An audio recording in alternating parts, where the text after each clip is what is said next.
So,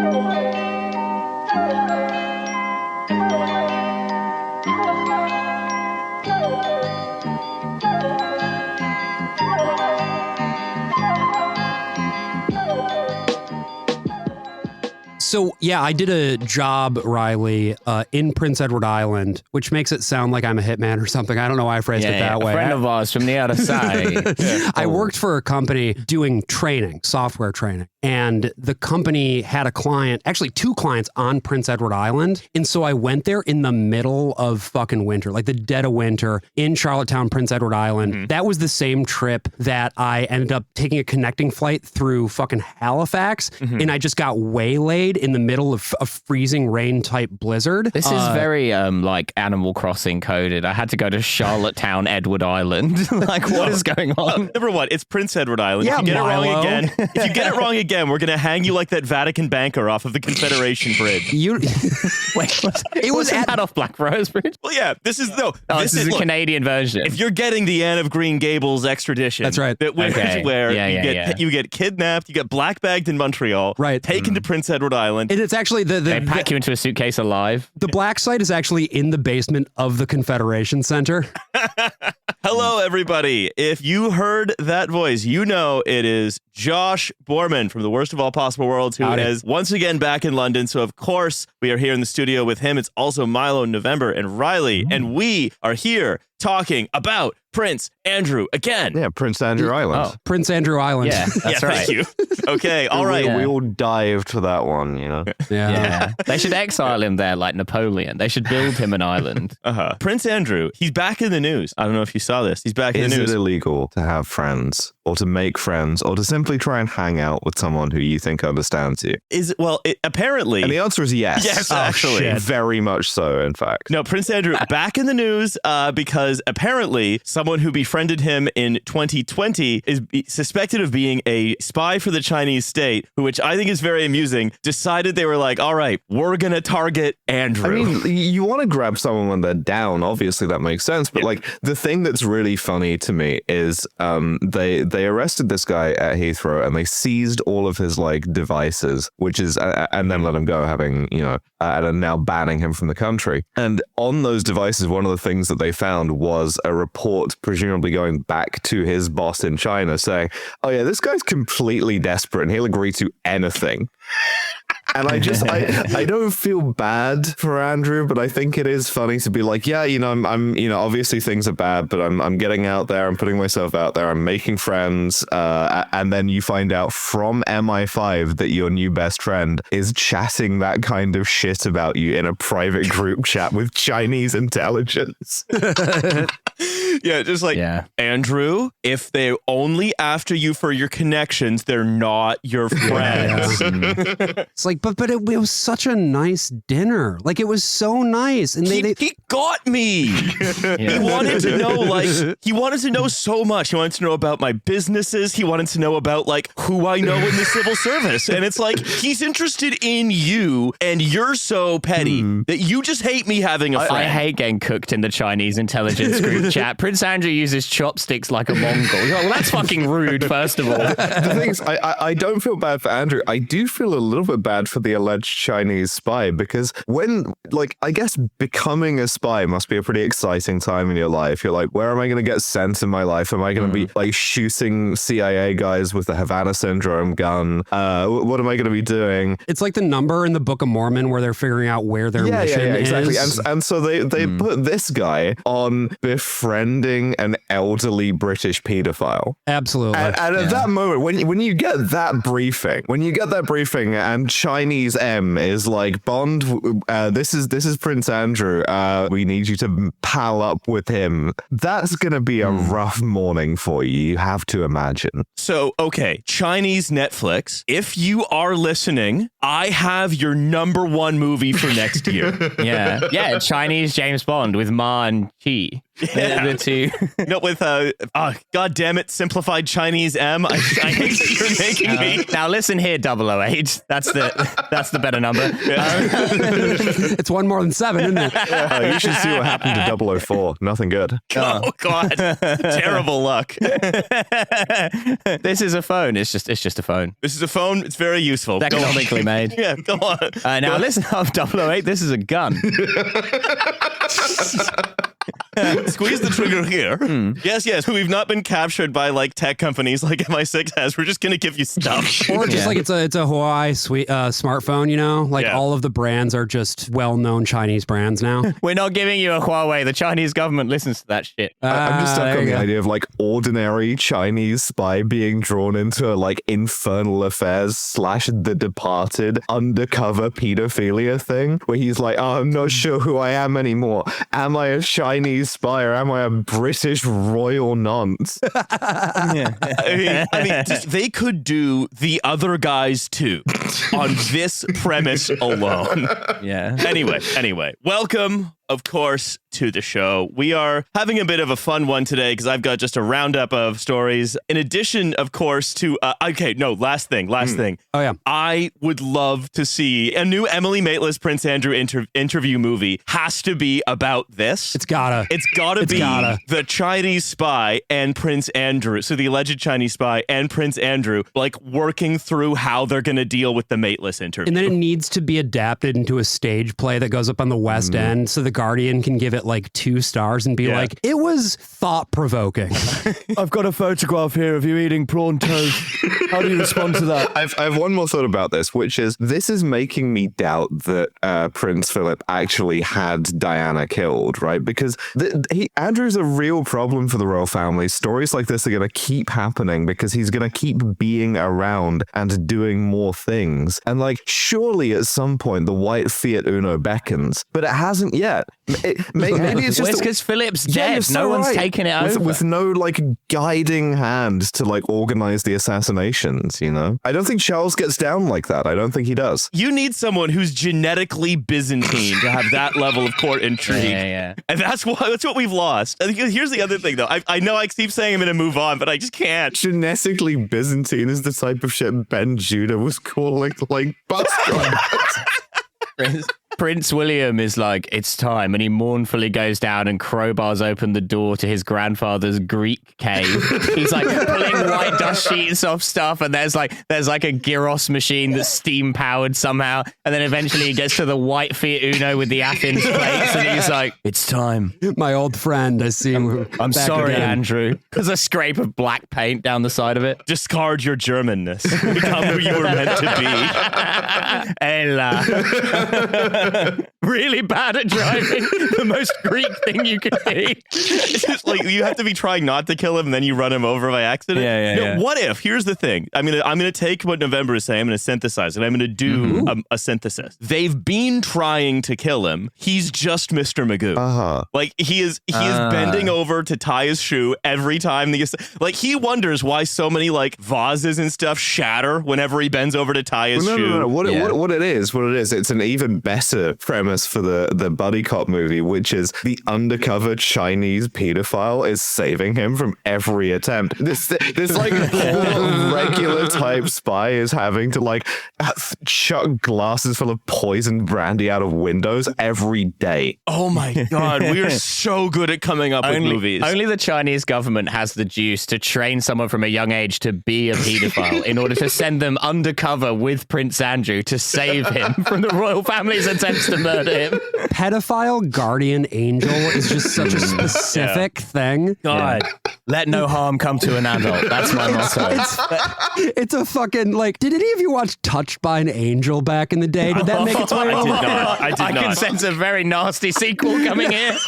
That's what I was going to say. Look, here's the capstone, right? Which is this guy, just to go back to the beginning of what November was saying, this guy was, if he is a Chinese spy, was trained in what spies tend to be trained in now, which is like making friends, hanging out. Full of sweet. Admin and friend making, and then just goes and pulls the perfect friend op on Prince Andrew, leading only to have him embarrassed to get... it could be that the embarrassment of Prince Andrew was the end of this operation, because I couldn't imagine. What could he have done? We're calling it Operation Kicking Them While They're Down. The Perfect Friend is such a good title. I just wanted to throw that out there. Yeah. Episode title, The Perfect Friend. This is the plot of the movie. The Chinese spy is sent to get information out of Andrew, but what he does is, in the process, he uncovers that Prince Andrew is innocent, and it's all a conspiracy because he really can't sweat. It's like he's protecting him from one of these assassination attempts. He's like, he's not even broken a sweat. My God. And he's like, that's why they want him dead. He knows the truth. The universal perfect friend. Is this anything? Yeah. Mm-hmm. All right. But last thing, it's like, why would you try to develop the most useless man in Britain as a source? I can't imagine. I mean, I can think of a number of reasons, but due to British libel laws, I'm probably not allowed to say. You're making friends. You're making friends with him, and you're like, hey, who else was at those parties? Do you have any photos on your phone? Can I see? Or you can do the shit that he used to do back in the day and be like, hey, do you want to go to like Kazakhstan or something and hang out with those guys? Yeah. Can you imagine how boring the photos on Prince Andrew's phone would be from those parties? Just like him having a selfie with some guy who's already known to be a pedophile, but is kind of grimacing uncomfortably because he doesn't want to be in the picture. Nothing fun happening. Andrew being like a pedophile who's also a bad hang is like in itself really fucking. Yeah. The other pedophiles just being like, oh, it's just, I don't know, he's just got weird vibes. This fucking guy again? Jesus. He had to do like the 6 weeks on, 2 weeks off working pattern because of exposure to how rancid vibes Prince Andrew is. Like if you're working in a conflict zone. All right, I want to move on because we have an American with us, a dyed-in-the-wool American. I am one of those. Yeah. I wanted to ask, Josh. Yes. How have you protected yourself from the drones? Personally, I mean, what I've done is I've put up a shield, but it's a mental shield. It's a mind barrier. As far as I'm concerned, as long as I'm projecting my thoughts outward with enough aggression, they can't find me. That's true. Eric Adams is doing something I think quite similar because if you haven't been following this, it seems to be a kind of mass hysteria on the eastern seaboard centered largely on North Jersey. Yeah, a dancing plague has occurred in the state of New Jersey. Well, they're under attack by Captain Tom and his swarm of drones. the ghost of Captain Tom. Yeah, that's right. Yeah. And so unlike previous like dancing plagues that have like emerged in recent American history, there are a lot like more and more sort of high level politicians and former politicians, including like the former governor of Maryland, are being like, I demand answers as to why there are drones flying over my house. Like they live under like 5 active flight paths. Right. No, this is what's interesting, right? Because I live in Brooklyn and I am directly under a flight path. And so many times I can just go out, look up and see planes. And the thing about an oncoming plane at night is that all you see is the light. And the light seems to be still right up until it isn't because of the way that, the fucking physics around the way that light bends works. Because of the way that the stuff is, Yeah, exactly. I'm not a fucking physicist. I'm a liberal arts student. You're a person who has seen a plane before. That's right. No, but that's what I'm saying. Like, I've seen a plane before, and it sort of recalls how, because I grew up, of course, in the great state of Michigan, and I remember in the 90s, there were a series of, like, UFO incidents, but the thing is, there are U.S. Air Force bases on Lake Michigan. And so what would happen is you would get these very credulous reports, and you can actually go and listen to the old 911 recordings of these people being like, it was just all of a sudden it just appeared and it was over the lake. And what was it? And it was like, meanwhile, I have seen fighter jets fly over the lake time and time again during the daytime. It's just that for some reason, people forget that airplanes exist. Yeah, airplanes aren't supposed to be out at night. It's unwholesome. No, that's right. That's right. I'm going to read to you a little bit of the facts here. Kathy Hochul, governor of New York, said, Congress must pass a law that will give us the power to deal directly with the drones. Well, at least she's not going to impose congestion pricing on them. Yeah. What, like negotiate with them? We do not negotiate with drones in the great state of New York. We know what happened last time. That's right. We long argued that we need anti-aircraft emplacements so we can shoot down any of suspected drone coming into New York. The idea of like trying to shoot down a drone and accidentally doing KAL 007 again is wild to me. Handing the NYPD surface-to-air missile batteries. Can you imagine? KAL 008, and there's one Chinese intelligence guy who has to stop it. He's on the plane pretending to be Korean. The Pentagon has denied the suggestion of one New Jersey state representative that the possible drones were coming from the Iranian mothership. Come on, man. I love Ace Combat. I love those games so much. The Iranian mothership. Yeah, Do they the think Iranian this is fucking mothership. Independence Day? What are they talking about? Yes, they do. Yes, that's what they think it is. Okay. They're trying to prevent the fucking White House from being destroyed. Will Smith punching a like perfectly normal Iranian guy in the face and being like, "Welcome to Earth." Yeah. Dude, a New Jersey state representative is an amazing job, though. It's like you're basically like the representative for salami. Like, it's like an incredible job. I'm still stuck on NYPD surface-to-air missile operator. Yeah. You've got the phone with Candy Crush in one hand, the other one you're like fat fingering a control panel that's about to destroy a 777. Yeah, that's what it is. We've created a special interface system for NYPD officers to keep New York safe from drones. It will, of course, be a Candy Crush system. You just walk over to the like jet crash site through all the like mangled bodies and solemnly plant a gun on one of them. You get the 3X combo in Candy Crush, and then you actually get to knock out 3 planes at the same time. Sorry, drones. I feared for my life and the life of my fellow officers from this drone. Also, I believe it was smoking crack cocaine. They end up using surface-to-air missiles like the NYPD uses regular bullets, and one plane is hit by like 27 of them. So one plane is hit by 27 of them, along with every other airliner near New York.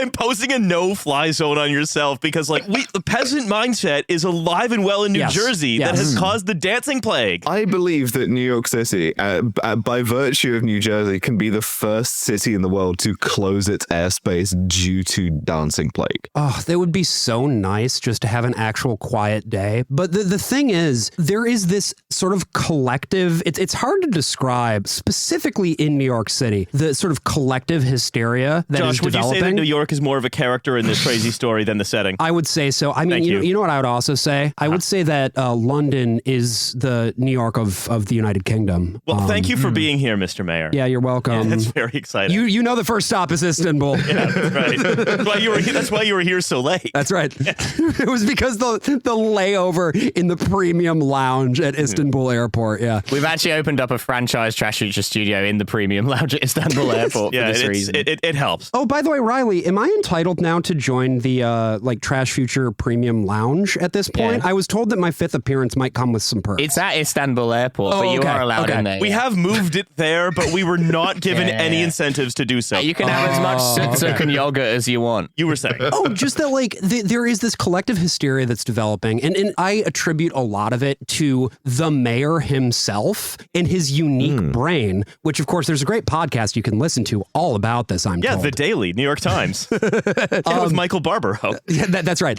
Because he has such a special mind. And in general, the way that the city works is that we all hate the mayor, no matter who he is.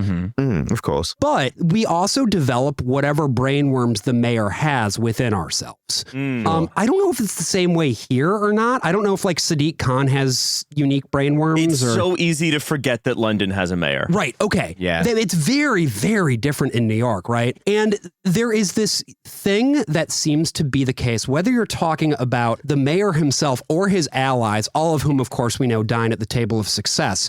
No, fewer of them now. Not as many. They're dropping dimes. That's true. They're standing up from their seating at the table of success, putting towels over their arms and becoming hater waiters. You only hear of the London mayor when he's announcing the most like unimportant policy you can possibly imagine. It's like, it's now illegal to eat fish on the bus. And it's fuck off, whatever. Like, who cares? But like the fact that I thought it was so funny that Nicole Malliotakis specifically has been vouching for this in Congress, because she's one of our, I would say, more pilled congresswomen, but she was interviewed in the Washington Times about it. Hell yes. Cool. The Moonies, you're telling me the Moonies are getting involved with this shit too? Let's see, because like the Washington Times will pick up anything, and then if it runs, they will run with it. Yeah. I'm interested to see if it gets in the Epoch Times.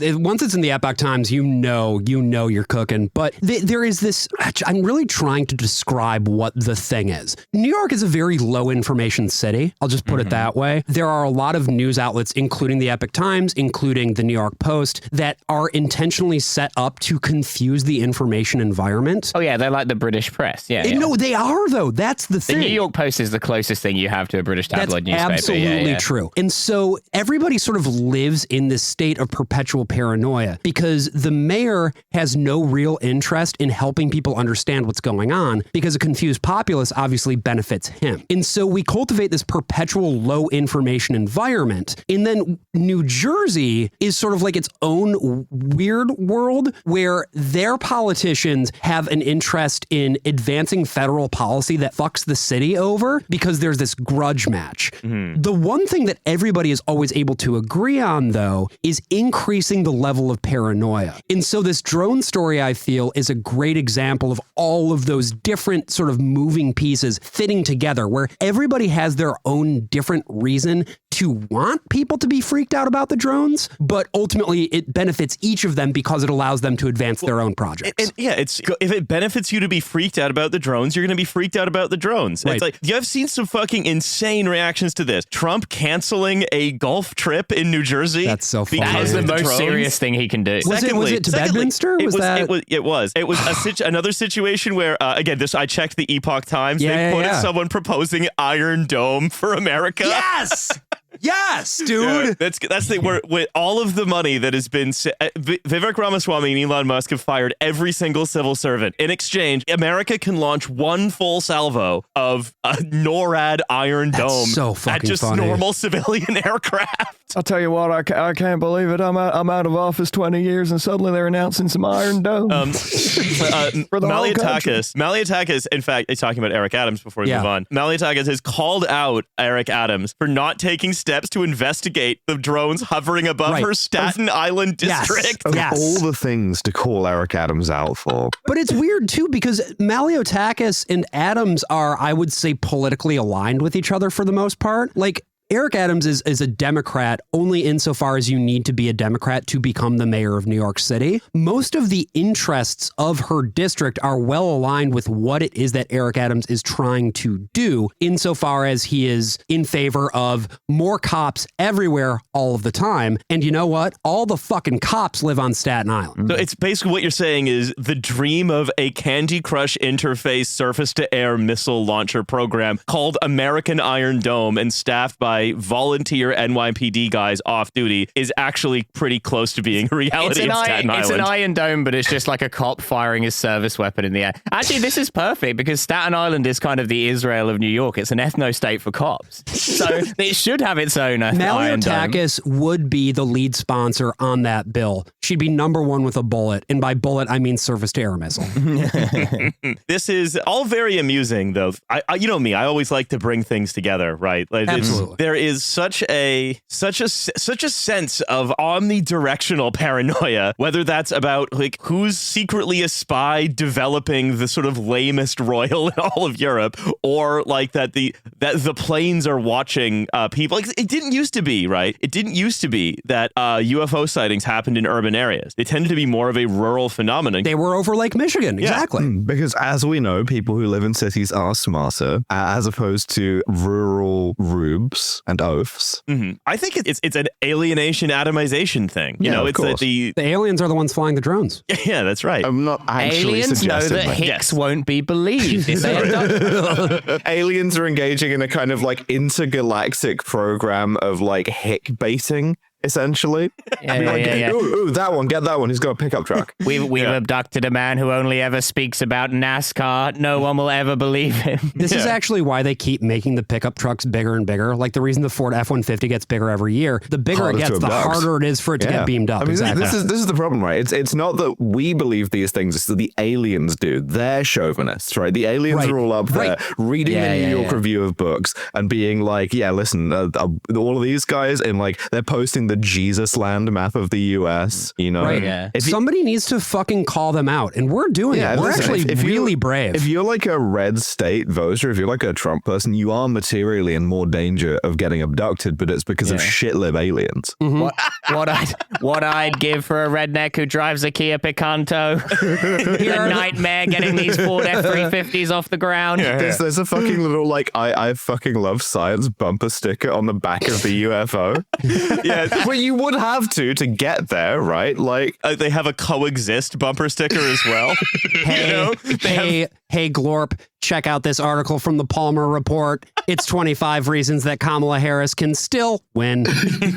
They're listening to Mueller, she wrote in the UFO. I fucking love it. The Daily Beans, more like the Daily Beams that you're using to beam up the Ford F-150. Yeah, very good. We're doing demographic shift. if I support whatever intergalactic organization is finally doing like kind of terrorism against MAGA Republicans by abducting and probing them. Wait. Bumper sticker that says Kang, Kodos, and Kamala. Don't make it into an acronym. We're very clear on that. That's a good point. Extraterrestrial gaslighting operation. Anyway, it is something I think we're going to see nothing but more. We've seen that these kinds of phenomena just accelerate as people are more and more willing to get freaked out, and it benefits them to get more freaked out about whatever, and that it's incredibly beneficial to latch on to whatever most people are freaking out about. And then, but I guess I've just not seen it go this high before. I also feel like, though, and this is just the one piece that I wanted to put out, not saying, that they are definitely onto something here and we need to shoot down the drones. But what I will say is that generally speaking, whenever there is sort of a collective mass hysteria about something, it is because people are genuinely worried about a bigger picture problem and they're pointing in the wrong direction. And I think that what this moment speaks to is the general collective paranoia that we are all feeling going into next year, knowing what a Trump presidency is going to bring about, knowing the way that the national security state is about to be leveraged in a way that it certainly was under the Biden administration, but now is going to be leveraged a little bit differently. All of these are real impulses that I think are grounded in very real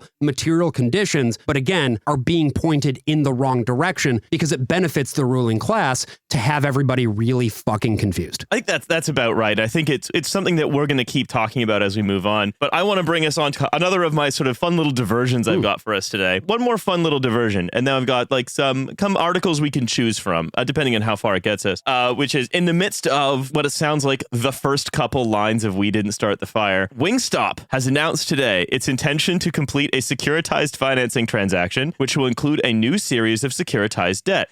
This will issue $500 million of new securitized notes, which it is borrowing against the sale of future wings. Just Wingstop, along with HTS, have been reading some Substacks, and they know that it's about institution building. And once the Wingstop central bank is really instituted, we can start seeing some like fiscal policy intervention, and given that China's gonna, like, apart from befriending and then betraying Prince Andrew, is also like breaking the monopoly on the US dollar, maybe it's all gonna be like we're gonna be trading Wingstop bucks in Riyadh. Wing futures. We're gonna get Nug Leeson. There's gonna be one guy at Wingstop who's like so far in the hole he's gonna have to flee the Singapore jurisdiction.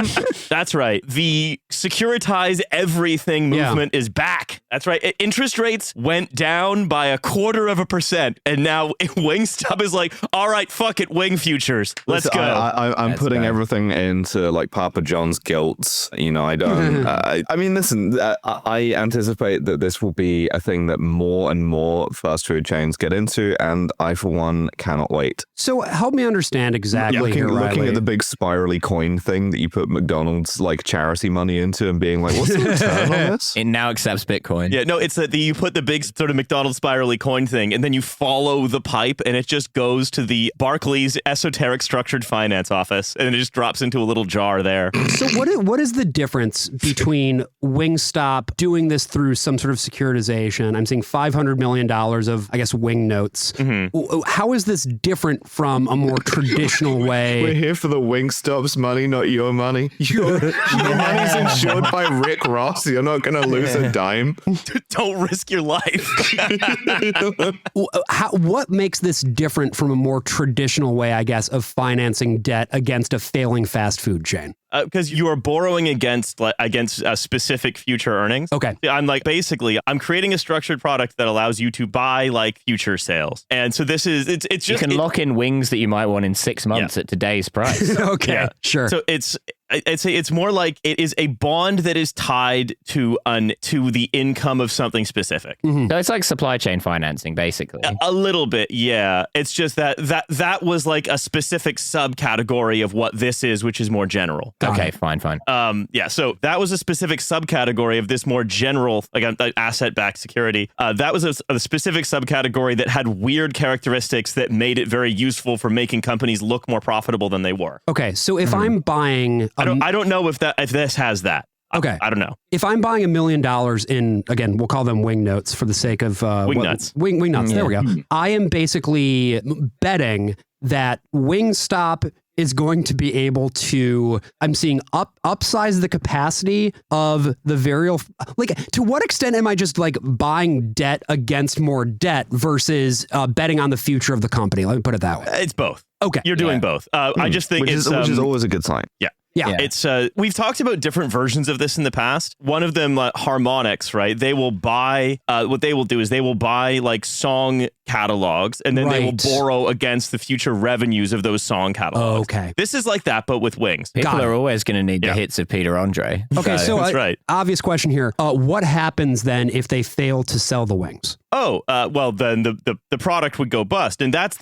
where I want to get to, right? Sure. Which is, so I'll read from this press release. What happens when the wing stops? The wing stops here. Yeah, that's right. So they're basically saying, look, the other funny thing is they're like, why are you doing this? Yeah, we're doing this to repurchase shares of common stocks. They're basically taking on a bunch of debt from this exotic finance product to boost their stock price. Sure. Okay.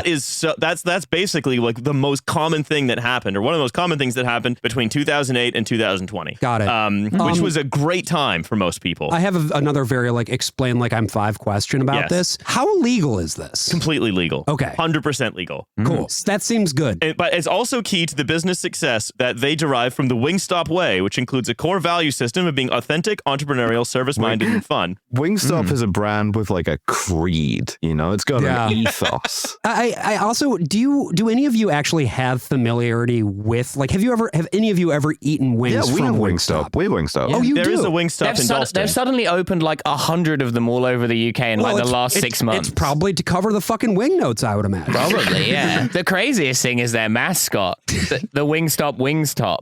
It's just domming you, calling you a slut while you're your wing. It's weird. You like those wings, do ya? So this is from the FT. Investors' relentless appetite for returns has triggered, and this is a phrase I love to say, the biggest boom on Wall Street in complex financial products since the immediate lead up to the global financial crisis in 2007. Okay, that sounds good. That was a good thing, right?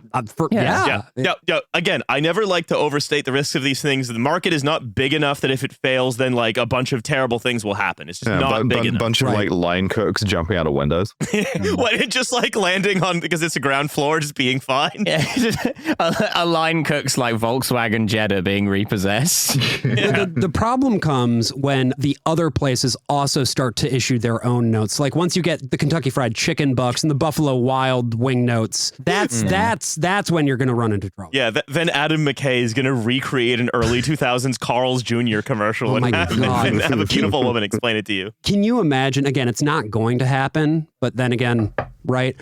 Imagine a world in which the next big financial crash is because the American economy is over leveraged on chicken wings. That's so fucking funny to me. Yeah, I'm highly invested in a very complex Wimpy Burger instrument. If the price of wheat moves even slightly, I could be ruined. If the price of wheat moves slightly, I'll be ruined. However, if the average price of a Wimpy Burger sold at just 3 locations remains within a certain parameter, then I will be fucking rich for some reason. But as soon as it gets up like 25 pence above, then you're fucked. Yeah, you're fucked. They say the volume of structured finance transactions is at 380 billion this year. Jesus. The figure is up by more than a fifth in the same period a year ago, and the boom is in complex and riskier deals, often highlights how buoyant markets and persistent U.S. economic strength are allowing bankers to sell more esoteric products to investors keen to lock in high fixed returns. And this is, again, like that's what happened. That's what led to mortgage-backed securities. Right. It was because people wanted high returns. Yeah, collateralized wing obligation. Yeah. Again, there you go. This is not big enough. This is not that big, but Not it's still yet. very amusing. Like some wings are really good and some wings are kind of bad. But if you group all of the wings together and you average them out. Yeah, exactly. So this is the FT again, demand among investors and insurers for these products is so strong, the extra returns they require to engage in the riskiest portions of these deals rather than buying ultra low risk debt like treasury bills have tumbled, which means, again, all that's going to mean is that in 2 years, comparatively, the wing note is going to be a relatively safe investment compared to whatever they come up with next. I'm just taking all of my own personal investments out of U.S. Treasury notes and putting them into wing notes. Yeah. Is this investment advice? Yes. Yes, but I'm not going to tell you how to act on it. If there's one trade you can do to act on the investment advice that I'm giving, but I won't say what it is. It's the secret trade. Yeah. You got to get into Nando's coin. I heard there was a secret trade that proved to be investment grade, but Riley wouldn't tell you about it, would he? No, he wouldn't. No. This is also fun. By the way, you know why some of these Jeff Cluckley's fucking Wingstop trade. Yeah. You know how some of these risk premia are lowering on some of these bonds? Because the auto and credit card default rate is up. Big thumbs up to that. No one's defaulted on wings, though. We've never seen, this is what are Americans going to do? Stop buying their buckets? Yeah, come on. This is the head of esoteric structured finance at Barclays, Benjamin Fernandez, worked on the Wingstop and oil well deal, which closed on the same day, saying, well, this isn't the first time we've wrapped up 2 deals in one day. I expect this to become more frequent as the esoteric universe expands. Yeah. Listen, boy, we got a bucket-based infrastructure. Ain't never going to kill us. The only thing that's going to kill us is we run out of buckets before we come up with an alternative. Do you want to talk about UK politics, or do you want to read an Andreessen Horowitz view on how gaming is going to be the new cinema? Oh, I've been prepping for the A16Z bit. Let's go there. All right, let's do it. We'll do British on Thursday. I have read the article that's like by the people who wrote what the Kamala campaign can learn from the Starmer campaign, and then 3 months later wrote what Kamala's failure shows Starmer must do, and it's obviously all the things that these people want him to do. We'll get to that on Thursday. Clamp down on drones. Yeah, that's right. That would be such a good way to get elected, to be honest. It's just find out what the dancing plague is, and then just we're gonna stop it. In Britain, it's trans people, so it makes perfect sense. You just pick a phantasm, pick a windmill to tilt at. Yeah. Starmer should do Trump stuff. He should post an AI generated image of Nigel Farage eating like 52 Big Macs being delivered to him by drones. Yeah, like that would work. Now that's a guy who's leveraged in Wingstop. Yeah, Nigel Farage loves drones. Nigel Farage told me, he said in the lift, that he actually loves drones and he wants them flying over British neighbourhoods. Good, hard-working British neighbourhoods. He's having pints delivered to him by drones, but not pints of like you would drink, like blokey pints. No, pints of girly drinks, like a pina colada or a gin and tonic with slimline tonic. Nigel Farage had a pint of Belgian Fruly delivered to him.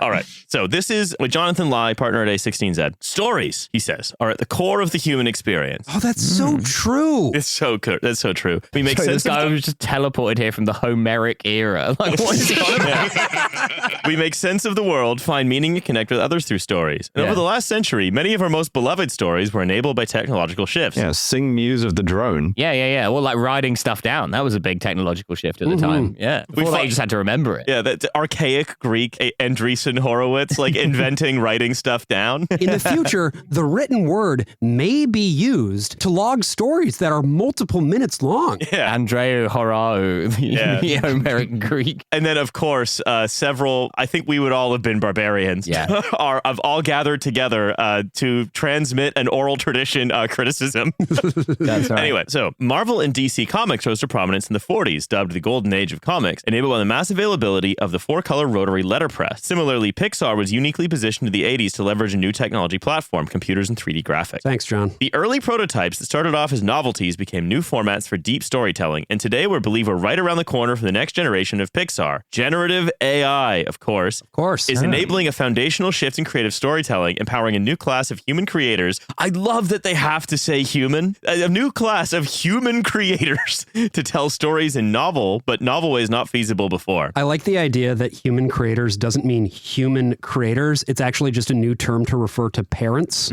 Yes. Human creators. These are human creators. Yeah, that's true. They're human creators. They're making guys in there. So, specifically, their thesis is we believe the Pixar of the next century won't emerge through film or animation, but rather through interactive video and gaming. Yes. Now, we've, Josh, I know you've been reading this. What was your first view of Mr. Lie's Wild World? Yeah, so after reading this article, I had to go back and read his other shit because I was like, I need to know what his track record is. Have you read anything from him on the show before? He has appeared on the show before, but what struck your interest? Well, what really piqued my interest was going back and reading his history of predictions, pretty much all of which have proven to be incorrect. That's how you know that you're dealing with a real smart guy, is when he goes out there and prognosticates all the time and somehow always manages to miss. Because he was like, he did some metaverse writing, which this is just that, by the way. This is just that. Yeah. You know what they say, you miss 100% of the shots you do take. Yeah, that's right. And that's the real quote. That's right. Yeah. Homer said that. Yeah. I'll keep going. Says, well, TV, film, and books still host compelling stories. Well, they're still, for the time being, yeah. Many of the most innovative and successful news stories are being told in games today. For example, open world RPG Hogwarts Legacy. Absolutely. Yeah, for great. Fuck's sake. Okay. Let players step into read a different video game. Let players step into the cloak of a new student at Hogwarts with a depth of immersion never seen before. A key reason why interactive media is so powerful. Why is this perfectly rendered 3D Alan Rickman calling me a man? That's the women's toilet, Potter. The game was the best-selling title of 2023, grossing over $1 billion at launch and beating the box office of every Harry Potter movie. A key reason why it's sorry, just a thing I wanted to point out. Video games outgrossing movies is not a rare phenomenon at all. They're so much more expensive. Yeah. They're so much more, right. They're expensive on both sides. Like, you will invest far more in a AAA game, and it'll also get you bigger returns. But the fact that the money was bigger does not mean anything in and of itself, right? Yeah, of course. It's like, again, saying, you're not comparing like for like at all. I know that I'm like doing debate guy on this, but this is just so fucking inane. Sustained engagement with IP across multiple modalities, viewing, playing, creating, and sharing, enables a story to become more than just entertainment, but becomes part of a person's identity. So true. The magic moment is when a person transitions from I watch Harry Potter not in fucking Hogwarts it isn't. No. When a person transitions from I watch Harry Potter to I am a Potterhead. Shut the fuck up. So this just reminds me of every time I see there's a Wizarding World store now in Manhattan. And whenever I am getting off at my home stop in Brooklyn and I see people walking around with the fucking bags from that store, it's everything that I can do to keep myself from committing aggravated assault. And frankly, if it weren't for all the cops crushing candy around there, I just might do it. This is what they say. Given the cultural dominance of games, the argument, this of course is being set out by the fact that the Harry Potter game beat the Harry Potter movies in terms of total gross, and also just that they are a growing medium, not identifying that a lot of the games that people are talking about are either series, or even the one he picked as his example is based on IP that someone came up with for books and movies first. Nevertheless, we believe that Pixar will arise to a media format that blends storytelling with play. They talk about interactive video, and then they say, actually, already you're able to create worlds in real time entirely from neural networks. No assets need to be uploaded or created other than a set of prompts, which could be text or a representative image. So a real-time AI image model receives the player input, for example, the jump button, and then probabilistically infers the next generated gameplay frame, having them jump. Now, again, this has been done. I've seen demos of this. Yeah, they look like they fucking suck. Like, yes. It has no responsiveness because it's always a best guess. It's kind of like, much like all of this stuff, it's an approximation of what playing a video game feels like. Nova, did you play any of the Oasis, the like Minecraft, the one that they trained on a whole bunch of Minecraft footage on YouTube? I've seen other people play it, but I haven't played it myself. I mean, you can play it and it's not fun because it's just, there's a couple things about it that are weird. Thing number one, it's trained exclusively on YouTube footage of Minecraft, and most of the footage of Minecraft on YouTube has a lot of artifacting. It's very low resolution. Those artifacts end up getting pulled into the model. But the second thing is that it doesn't have object permanence, and so it's like playing dementia Minecraft, which means that you can't actually do anything. None of your choices have lasting effects, which of course is just a limitation of this shit more broadly. It can't actually remember anything because it's just guessing. It's like, what do I think that you want to see next based on all of this data that I have accumulated? Yeah, I mean, computers, like the way that video games work is the computers are very good at tracking and keeping hold of a number of different variables that like extends out for a long time, right? So like fucking Professor Snape remembers your gender identity even though you told it to him like, 14 hours of gameplay ago. Whereas what this is just one long prompt spooling out more and more and like drying up more and more lakes as it uses water to try and keep up with you jumping around like a dipshit in dementia Minecraft. I mean, on the bright side, if Lake Michigan is fully dried up, then that means we won't get any more drones over it. So, yeah, you can just walk to Canada. Right. Finally, I think the drone people would love to get into an AI generated world like Heaven in Blindsight. That's what we actually need to do for them. So we're going to need to become crab Jesus. So I've got 3 eyes. So today, an aspiring filmmaker can quickly generate several minutes of 720p HD video from a text prompt or reference image. What happens after those several minutes?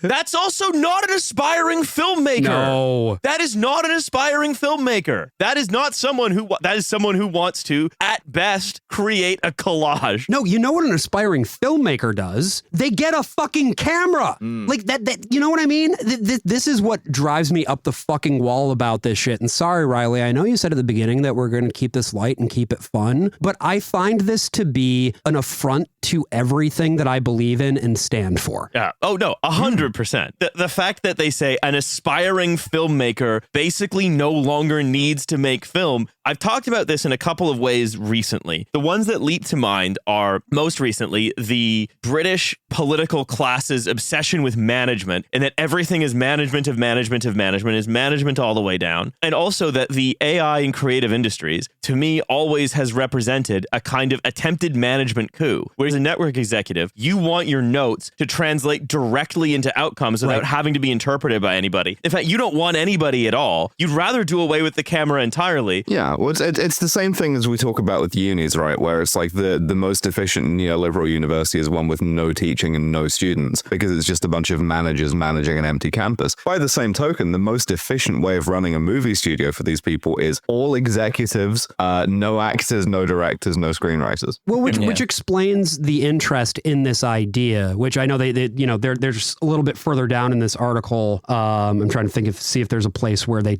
talk about what they want it to look like specifically, right? But it's all, we can put in a prompt and then it'll give us what we want because, like you said, Riley, for them, the platonic ideal of a movie is one where they call every single shot. But that's not what people actually want to see. But that's also not what an aspiring filmmaker wants to do. An aspiring filmmaker wants to make a film. They don't want to fit. If you want to make, the example that they use is Nexus 1945. Yes, right, which is a sort of alternate history World War I. I mean, that is video. A generous way of putting it. Did you watch it? Of course. Yeah. But what this does, I mean, this thing that they cite as an example of AI created video, that if you extrapolate this a few orders of magnitude more sort of computational power, right? And also, let's say extrapolate this a few orders of magnitude more computational power is a pretty fucking like tall order for a world that doesn't want to be all data center. Well, and to the point of Nexus 1945, Jonathan Lai points to this as an example of something that is, quote, stunning.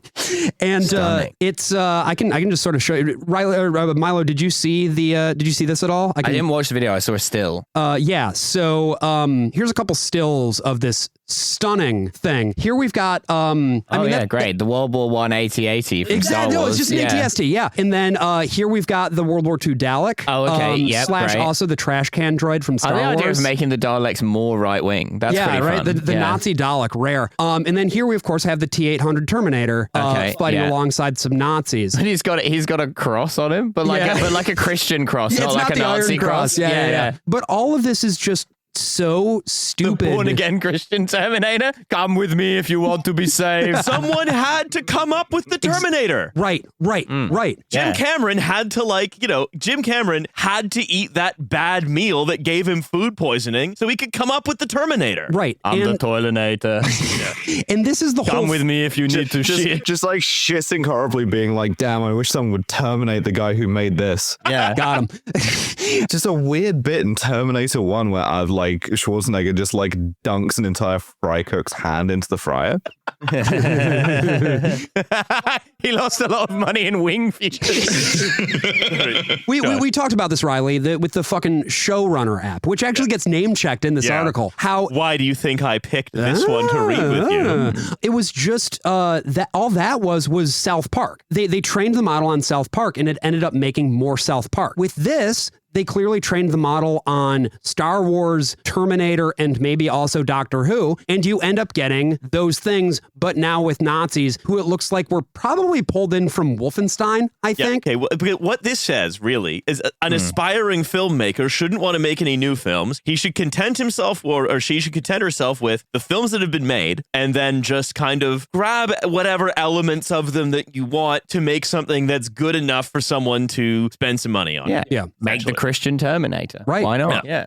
So they say Resemblance AI created Nexus 1945, a stunning 3-minute alternate history of World War II, told with Luma, Midjourney, and 11 Labs. Creators have also made music videos, show trailers, travel vlogs, and even a fast food burger commercial. But again, that requires the grammar of what a fast food burger commercial is to be assembled by someone else. Well, and to that point as well about the assembly. Right. If you watch Nexus 1945, which you shouldn't, by the way, it is very clear that what this is a series of brief prompt generated animations. These are all 5 to 10 seconds long, and then you have to fucking stitch them together in Final Cut or whatever it is that you're using. Well, they talk a little bit about generative approaches to editing, but I'll carry on.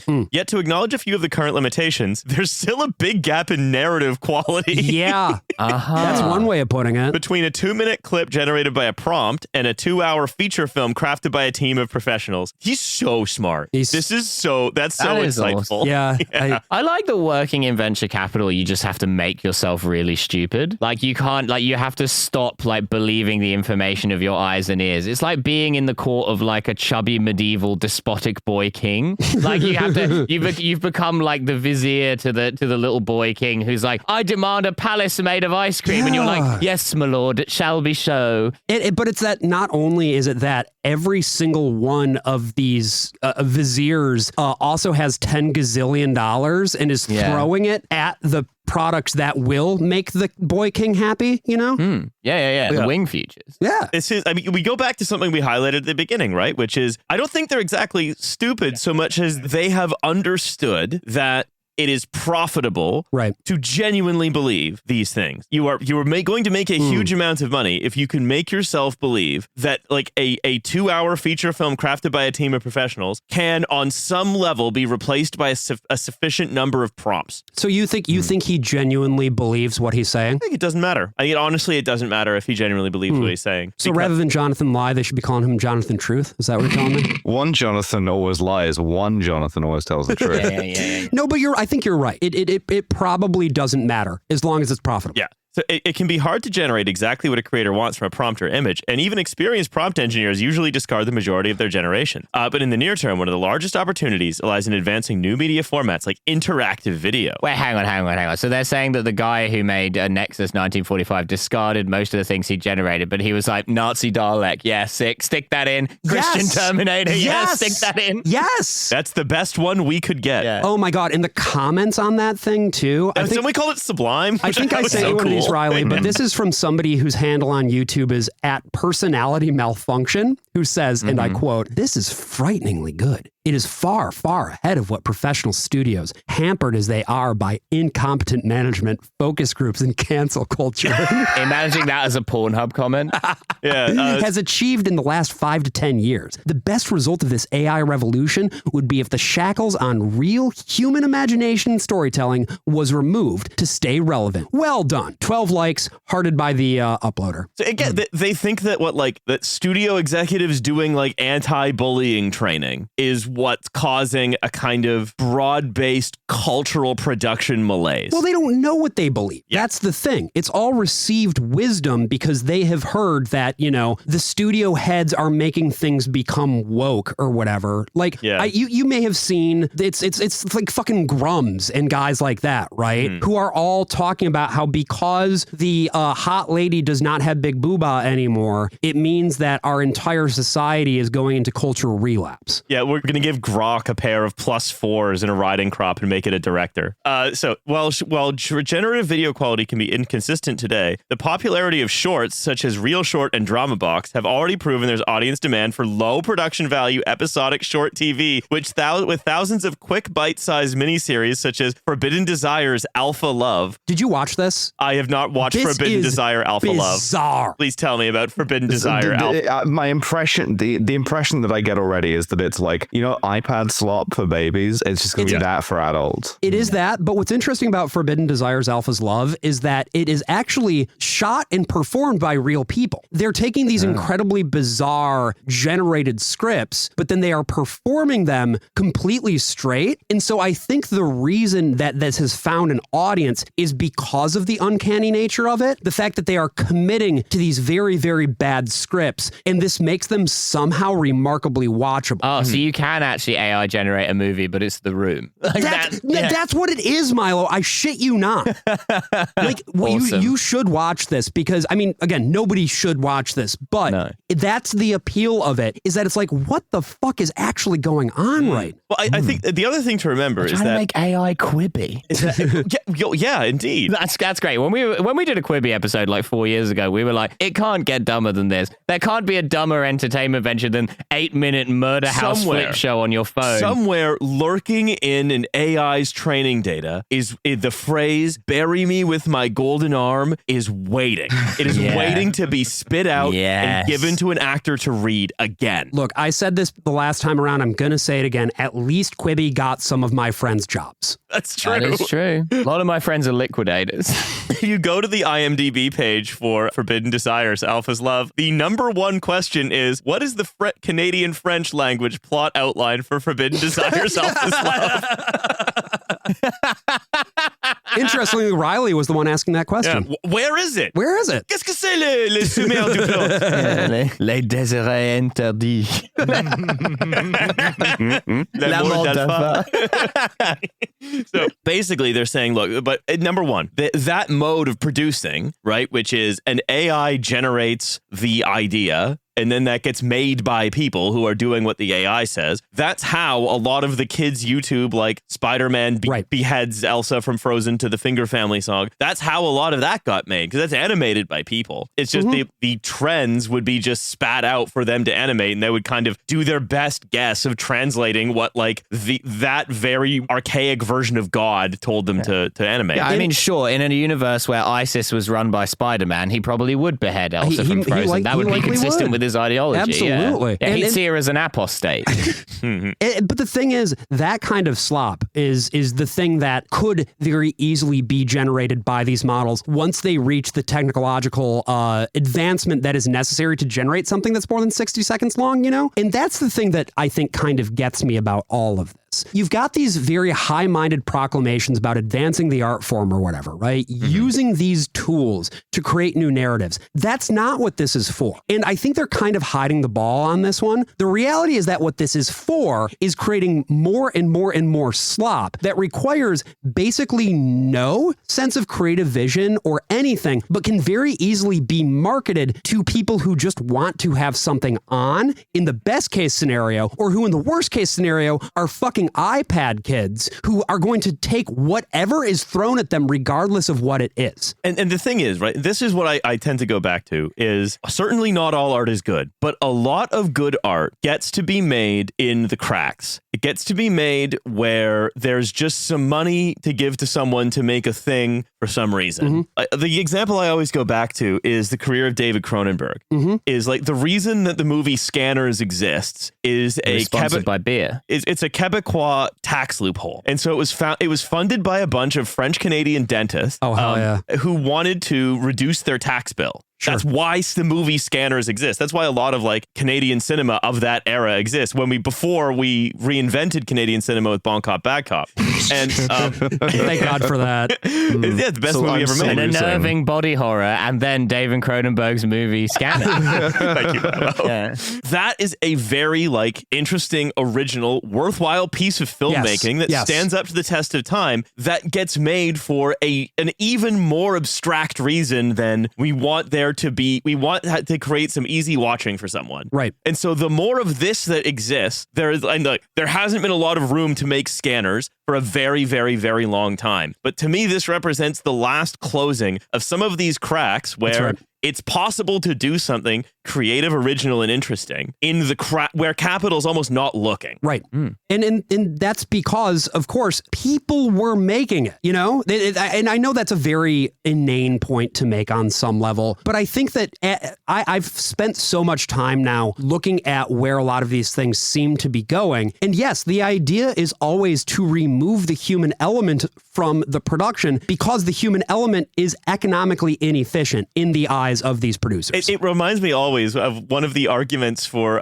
using generative AI to do all of the world's writing is that if you compare the carbon footprint of generative AI versus all of the world's writers, that all of the world's writers, if they just died, farting constantly while they write. That's the thing that if they all died, it would be better for the environment. Right. Yeah, it's like, well, yeah, that is kind of the thinking here. It's insane. The last point that I really wanted to make, I guess, is that this is the other big picture thing I've been thinking about a lot, is that I truly do believe that large language models and this whole generative AI thing is leading us into an era of total epistemic collapse. You've seen, you can watch the way that people criticize media now, and it's gone from being something where you are able to understand broader themes, connect them together, whatever, to being like, plot hole, ding, plot hole, ding. But I truly do believe that level of criticism is going to be high art compared to what is coming next. Because again, if you feed a generation of kids on this slop, they are not going to be able to even understand what the purpose of a narrative is, let alone critique it. And I believe that is by design. I believe, to put my tinfoil hat on here for a second, that the desire Obviously, careful with the drones. That's right. Oh, they can't see me anymore.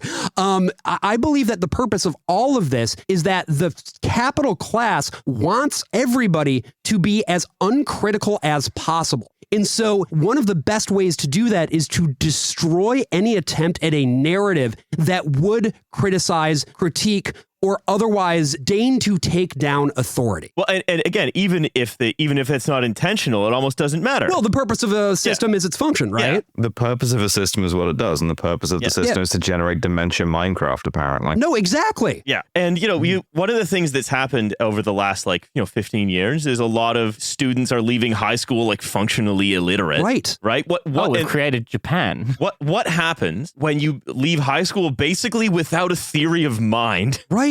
What happens when you're not just functionally illiterate? What happens when you are not able to conceive of communication with another person that is dependably another person? Right. So we have gone long, so I'm not going to read all of what's in the end, but they say in this article, this post, we believe next Pixar will be a world-class interactive storytelling studio as well as a top technology company. This is not just limited by technology. They'll need to find new ways for human storytellers to work alongside AI tools in a way that empowers matters versus detracts in their imagination. That's not what they're interested in. They're hiding the ball. There are also many legal and ethical hurdles that need to be solved, and compensation for the original writers, artists, and producers behind the training data still needs to be resolved. I don't care about that either. Nope, not at all. The long term, they could create not just interactive stories, but entire virtual worlds. So that's really what the advertisement, right? It's like if you pull the mask off, it's like, hey, this was just the metaverse. You did this already, and it didn't have legs, literally. Yeah. They're coming soon, though. Yeah, they're just like, hey, you know what? That's why it's got a Dalek in it. No legs. Yeah, we've tried the whole thing as cinematic universes, and eventually people stopped going to see the Star Wars movies, and eventually people stopped going to see all of the sequels, and we can't do another Avengers. So what we need to do is finally, instead of just letting people hyper-identify with, fandoms or whatever, that model of cultural production is sort of, again, losing steam. Our last, gasp of what we're going to be trying to do, or at least in the conception of Jonathan Lai, the last gasp of what we're going to try to do beyond the threshold of credibility is we are going to say, hey, why don't you just go hang out in Star Wars? You can go hang out on a Star Destroyer. This doesn't make sense on its own merits, because earlier in the article, he talks about how, again, the point of what makes Harry Potter such a sticky property is that at some point people start to call themselves Potterheads. That is because they are engaging with the narratives that were created by Joe Rowling and the various people who make the Wizarding World tick, right? If it's just a constant slop factory where you're getting fed generatively created assets, essentially, that are not really telling a cohesive story and are just more fan service, that's not going to engage you with the property. Well, I'll end on this, which is that in my favorite book of all time, Blindsight, which everyone should read, which I made November read. You did. I did. And I do it again. If you let your guard down, which is that in Blindsight, most people have kind of checked out of the post-scarcity economy that basically doesn't need them, and by uploading their brains into a simulated world called Heaven. That makes it sound more like people be on their damn phones more than it is. But yeah. Do they at least have legs there? Sort of. It's a horror story about people not having a theory of mind, or most people not having a theory of mind. And one of the big twists of Blindsight, go and read Blindsight, come back, is that this is in large part like a malicious act done to humanity by functionally the shitlib aliens, you know? Yes. The entire planet is then at the whims of aliens who are still with her. Yeah, that's right. And that, and then the Blindsight version of the sociopathic sort of capital class, which are portrayed as vampires. Anyway, go read it, but it's the whole thing. The whole article reminded me of a very early stab at the ambitions of just check into Star Wars world, upload your brain to Star Wars world, be fan served for millennia. Now, I want to shut it down there because we've been going long. I want to, number one, thank Josh for once again coming onto the show and give him his platinum TF Lounge Pass. Yes. Thank you. Oh my God. A platinum baklava awaits you in Istanbul Airport. Unlimited ice cream if you can get it. My God, it's so shiny. And the lenticular hologram is so fucking cool. Thank you for this. Yeah, no, look, people ask what the Had a lot of Patreon... trouble with people faking these. People trying to get in. People ask what the Patreon money goes on. It's these little cards, yeah. It's this. It's nothing but this. Yeah, which I'm holding in my hand right now, by the way, just to be very clear. That's right. Yeah, so of course you can, you would now of course also get 1 glass of premium spirits and then unlimited well. Wow. Yeah, that's Incredible. right. Free non-alcoholic beer as well. We have a promotion with Peroni Zero. Nice. Sorry, FS Zero. Excuse me. So once again, Josh, thank you very much for coming on. Check out The Worst of All Possible Worlds. Woo. Yeah, and yes, that's right. I think, and also we're going to do our Q&A soon. So if you have any cues, A them quickly, and then we will A them back. We will A them back to you.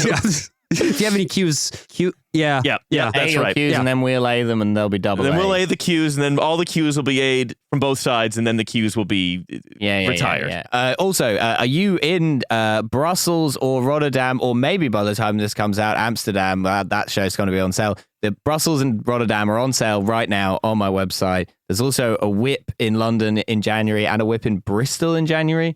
Glasgow in March. Look, there's dates. If you live in the UK and Australia, that's on sale now too. Yeah. Or if you live in the UK or Rotterdam or Belgium or whatever. Anyway, all right. This has all gone for too long. I'm hungry. November needs to be released from brain prison. So we'll see you in a few days on the bonus. Bye, everyone. Bye.